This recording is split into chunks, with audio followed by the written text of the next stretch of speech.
तो दोस्तों, धरती के लिए तबाही का कारण बने जिस एस्टेरॉयड यानी जिस उल्कापिंड को लेकर के अमेरिकी अंतरिक्ष एजेंसी ने 15 सितंबर को टकराने को लेकर के अलर्ट जारी किया था, वह धरती के बेहद करीब से धरती के आउटर स्फीयर को चीरता हुआ आगे निकल चुका है। लेकिन इसको लेकर के वैज्ञानिकों ने हालांकि चैन की सांस जरूर ली है, लेकिन इस वक्त जो खबर सामने आ रही है उसने एक बार फिर से वैज्ञानिकों के हाथ पैर फुला दिए हैं। जी हां, यह तबाही, यह आफत अब भी टली नहीं है। इसको लेकर के इस वक्त खबर सामने आ चुकी है और इस खबर के सामने आने के साथ ही एक बार फिर से अमेरिका की ऑब्जर्वेटरी की तरफ से इसको लेकर के हाई अलर्ट घोषित कर दिया गया है और इसको लेकर के दुनिया भर की तमाम वैज्ञानिकों की टीमें और तमाम अंतरिक्ष एजेंसियां आपस में एक बार फिर से मीटिंग का आयोजन कर रही हैं, क्योंकि यह तबाही का कारण बन चुका एस्टेरॉयड अब धरती को छोड़ करके चंद्रमा को हिट करने जा रहा है। जी हां, इसको लेकर के अमेरिकी अंतरिक्ष एजेंसी नासा ने दावा किया है कि यह अगले कुछ एक घंटों में चांद की सतह से टकराने वाला है और इसके टकराने के साथ ही चांद पर भयंकर तबाही आने वाली है। बता दें कि इससे पहले भी चांद की सतह पर धरती की तरफ बढ़ रहे कई एस्ट्राइड टकरा चुके हैं, लेकिन इस बार जो यह एस्ट्राइड है इसके बारे में तो लगभग आप सब जान ही चुके होंगे। और इसको लेकर के अब जो चांद के ऊपर इस वक्त आफत आ चुकी है उसको लेकर के अमेरिकी अंतरिक्ष एजेंसी नासा ने कहा है कि इसका सबसे ज्यादा नुकसान इसरो को होने जा रहा है। जी हां, दुनिया की तमाम अंतरिक्ष एजेंसियां इसके बहुत बड़े घाटे से गुजरने वाली हैं, क्योंकि इसके टकराने के साथ ही धरती पर भीषण इंपैक्ट इसका दिखने वाला है। इसका बेहद ही भीषण प्रभाव धरती पर भी आने वाला है। तो क्या है इसको लेकर के पूरी खबर और क्या पूरी अपडेट सामने आ रही है, क्या कहा है अमेरिकी अंतरिक्ष एजेंसी नासा ने और इसका सबसे ज्यादा असर इसरो पर कैसे पड़ने जा रहा है, पूरी जानकारी आपको इस वीडियो में मिलने वाली है। तो चैनल पर बने रहे, वीडियो को लाइक और चैनल को अगर अभी तक सब्सक्राइब नहीं किया है तो सब्सक्राइब कर लें और कमेंट बॉक्स में जय हिंद लिखना बिल्कुल भी मत भूलिएगा। दोस्तों, जिस एस्टेरॉयड को लेकर के अमेरिकी अंतरिक्ष एजेंसी नासा ने अब तक पृथ्वी से टकराने पर अलर्ट जारी किया था, क्योंकि इसका आकार इतना ज्यादा बड़ा है कि अगर यह धरती से 720 मील का यह एस्टेरॉयड अगर टकरा जाता है तो यह पृथ्वी पर भयंकर आफत ला सकता है। इतना ही नहीं, इसकी रफ्तार किसी भी आम एस्टेरॉयड से कई गुना ज्यादा है। लगभग 500 किलोमीटर प्रति घंटा की रफ्तार है इसकी। अब आप समझ सकते हैं कि इसकी रफ्तार इतनी है कि अगर इससे हवा भी टकरा जाए तो यह उसे भी चिढ़ते हुए आग लगा देगा। और यही हुआ, धरती के आउटर स्फेयर में से यह जब गुजरता हुआ निकला तो धरती के आसमान में एक काला धुंध छाता हुआ या आगे की तरफ बढ़ गया। हालांकि देर रात होने के कारण दुनिया के कई देशों में यह नहीं देखा जा सका, लेकिन आपको बता दें कि कनाडा में और अलास्का और साथ ही साथ रूस के कई क्षेत्रों में इस एस्टेरॉयड को देर रात देखा गया था। लेकिन अब यह एस्टेरॉयड पृथ्वी के पास से तो गुजर चुका है, पृथ्वी के आउटर स्फेयर को चीरता हुआ यह आगे जरूर बढ़ गया है, लेकिन अब यह एक बार फिर से धरती के लिए फिर से खतरा बन चुका है। जी हां, अब आप सोच रहे होंगे कि आखिर यह चंद्रमा से टकराएगा तो हमारे पृथ्वी पर खतरा क्यों बनेगा, तो हम वह भी बताएंगे आपको, लेकिन उससे पहले जान लीजिए कि यह एस्ट्राइड अब लगातार चंद्रमा की तरफ आगे बढ़ रहा है। चंद्रमा के कोर की तरफ बढ़ने के कारण और चंद्रमा पर कोई वायुमंडल भी मौजूद नहीं है और इसी वजह से चंद्रमा के आउटर स्फीयर में घुसने के बाद भी इसमें कोई आग भी नहीं लगने वाली है, यानी कि यह बर्निंग प्रोसीजर भी नहीं शुरू करेगा।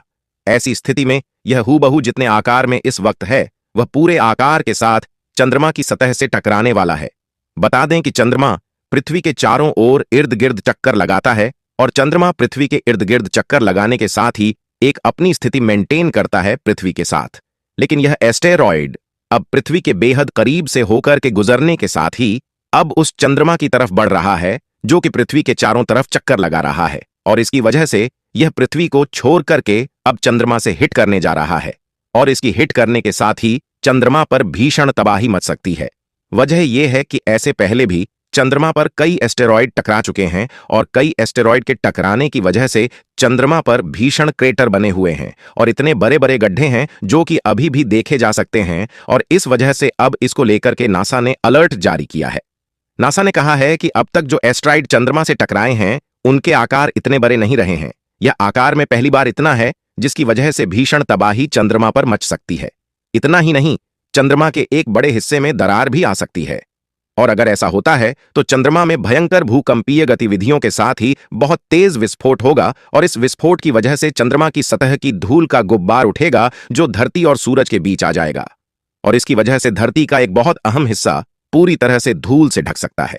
यानी कि जो धरती अपनी अक्ष पर स्पिन करती है उसके आउटर स्फीयर में यह धूल प्रवेश कर जाएगी, जिसकी वजह से धरती का एक बहुत अहम हिस्सा पूरी तरह से धुएं के गुबार से ढक जाएगा और धुएं के गुबार से ढक जाने की वजह से इसका इंपैक्ट वैसे ही पड़ेगा जैसे कि धरती के एस्टेरॉयड से टकराने से होता है। और यही वजह है कि सूरज की रोशनी नहीं पहुंच पाएगी, जिससे वनस्पतियां और जीव जंतु सब तबाह होना शुरू हो जाएंगे। यह वजह वैज्ञानिकों ने बताई है। वैज्ञानिकों का मानना है कि यह चंद्रमा से अब महज कुछ 1 किलोमीटर की दूरी पर ही बचा हुआ है और इसके साथ ही अगर यह टकराता है तो भीषण तबाही का कारण चंद्रमा पर बनने जा रहा है। इतना ही नहीं, अब वैज्ञानिकों ने इसको लेकर के अब अपना त्रिनेत्र चालू कर दिया है। अमेरिकी अंतरिक्ष एजेंसी नासा का कहना है कि उनकी ऑब्जर्वेटरी, जो कि near earth objection observation program है, उसकी तरफ से अब इसे डिटेक्ट नहीं किया जा सकता है और इसकी वजह से अमेरिका अपने इस पर त्रिनेत्र को लगाने जा रहा है। अमेरिका का बेहद एडवांस सिस्टम है त्रिनेत्र, जिसकी मदद से किसी भी सैटेलाइट पर नजर बनाई जा सकती है। हालांकि ऐसा नहीं है कि इसे चंद्रमा पर टकराने से रोका नहीं जा सकता है। अमेरिकी अंतरिक्ष एजेंसी नासा ने अब यह दावा किया है कि वो इसे चंद्रमा पर टकराने से रोक सकते हैं और इसके 3 अलग अलग तरीके भी बता दिए हैं। अमेरिका का यह मानना है कि अगर यह चंद्रमा के बेहद करीब पहुंचता है तो हमारे पास 3 इसको रोकने के उपाय है। सबसे पहले, अगर धरती से एक रॉकेट लॉन्च किया जाए जो कि इसे इंटरसेप्ट करे बीच रास्ते में ही, और इंटरसेप्ट करने के साथ ही यह इस एस्टेरॉयड की दिशा को, डायमेंशन को मोड़ दे। सबसे पहला यह कारण है। वही दूसरा है कि एक हाई एल्टीट्यूड की बीम को जनरेट किया जाए, जैसे कि लेजर बीम को, जिसकी वजह से इसकी डायरेक्शन को चेंज किया सके और इसके कुछ टुकड़े किए जा सके, जिसकी वजह से टुकड़े होने के साथ ही यह अपनी डायरेक्शन में अलग अलग इर्द गिर्द घूम जाएगा। और तीसरी सबसे अहम चीज यह है कि वहां पर मौजूद किसी भी सैटेलाइट से इसे टकरा दिया जाए, यानी कि किसी भी ऐसे सैटेलाइट से जो कि चंद्रमा के सरफेस के ऊपर अभी मौजूद हैं, उससे अगर टकरा दिया जाता है तो यह अपनी डायरेक्शन मोड़ सकता है। और अगर बात करें कि आखिर किस देश के सैटेलाइट वहां पर मौजूद है, तो इनमें से सबसे 2 अहम नाम आते हैं, एक भारत और दूसरा अमेरिका। जी हां, भारत का एक नहीं बल्कि 2 सैटेलाइट, चंद्रयान 1 का और चंद्रयान 2, दोनों वहां पर ऑन ऑर्बिट में अभी भी चक्कर लगा रहे हैं और यह एक्टिव हैं और यह जानकारियां भी साझा कर रहे हैं। इतना ही नहीं, अमेरिका का भी एक सैटेलाइट यहां पर एक्टिव है जो लगातार इसके आउटर स्फीयर में चक्कर काट रहा है। यानी कि अगर इन दोनों देशों में से किसी एक देश का एक सैटेलाइट को जानबूझकर टक्कर करवाई जाती है तो वह चंद्रमा पर गिरने से बच सकता है और इसी वजह से यह खतरा टाला जा सकता है।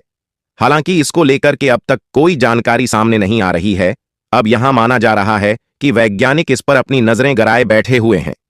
इतना ही नहीं, वैज्ञानिकों ने यह भी कहा है कि अगर आज इसे चंद्रमा के से टकराने से बचा भी लिया जाता है तो इसके बावजूद यह कुछ सालों बाद फिर से धरती के बेहद करीब आएगा और तब इसे टकराने से किसी भी कीमत पर नहीं रोका जा सकेगा। और इसी वजह से वैज्ञानिकों के लिए यह चिंता का विषय बना हुआ है। अमेरिका ने इसको लेकर के कहा है कि अब इस पर कड़े कदम उठाना जरूरी हो चुका है। दोस्तों, आपको क्या लगता है कि क्या एस्टेरॉयड पर अब अटैक कर देना चाहिए या फिर इंतजार करना चाहिए तब तक का, जब यह दोबारा एक बार फिर से धरती के बेहद करीब आएगा? कमेंट बॉक्स में कमेंट करके अपनी महत्वपूर्ण राय जरूर बताएं। साथ ही आगे की जरूरी अपडेट के लिए चैनल को सब्सक्राइब कर लें और बेल आइकन को भी जरूर दबा लें। अगर इससे टक्कर होती है चंद्रमा की तो इससे जुड़ी जानकारी आप तक सबसे पहले यहीं से मिलेगी। जय हिंद दोस्तों, अपना और अपनों का ख्याल रखिए।